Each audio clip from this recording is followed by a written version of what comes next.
നമ്മുടെ പുരോഹിതർ എന്തിനാണ് വെള്ളം കോപ്പർ പാത്രത്തിൽ സൂക്ഷിച്ചതെന്ന് നിങ്ങൾ ഒരിക്കലെങ്കിലും ആലോചിച്ചിട്ടുണ്ടോ? ഇത് വെറും ആചാരമല്ല, ശാസ്ത്രമാണ്. ഏതാണ് വെള്ളം സൂക്ഷിക്കാൻ ഏറ്റവും നല്ല പാത്രം എന്ന് നമുക്ക് ആദ്യം നോക്കാം. ശാസ്ത്രവും ആയുർവേദവും പറയുന്നത് കോപ്പർ പാത്രം അണുനാശിനിയാണ് ഗുണം. ബ്രാസ് പാത്രം ധാതു സമൃദ്ധം, എന്നാൽ പതിവായി വൃത്തിയാക്കണം. മൺകുടം തണുപ്പുള്ള സ്വാഭാവിക രുചിയുള്ള വെള്ളം. സ്റ്റീൽ പാത്രം സേഫും ലളിതവുമാണ്, എന്നാൽ ധാതുഗുണം കുറവാണ്.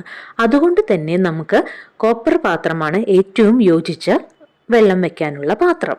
വെള്ളം കോപ്പർ പാത്രത്തിൽ 6 മുതൽ 8 മണിക്കൂർ വരെ നിൽക്കുമ്പോൾ ഒരു പ്രകൃതിദത്ത പ്രക്രിയയാണ് നടക്കുന്നത്. ഇതിലൂടെ കോപ്പറിന്റെ അണുക്കൾ വെള്ളത്തിലേക്ക് ലയിച്ച് ഹാനികരമായ ബാക്ടീരിയ, വൈറസ് എന്നിവയെ നശിപ്പിക്കുന്നു. കോപ്പർ ജലം കുടിക്കുന്നത് ദഹനം മെച്ചപ്പെടുത്തും, തൈറോയ്ഡ് നിയന്ത്രിക്കും, ശരീര പ്രതിരോധ ശേഷി വർദ്ധിപ്പിക്കും. അതിനാൽ അടുത്ത തവണ കോപ്പർ പാത്രത്തിൽ നിന്ന് വെള്ളം കുടിക്കുമ്പോൾ ഓർക്കൂ, ഇത് അന്ധവിശ്വാസമല്ല, ശാസ്ത്രമാണ്.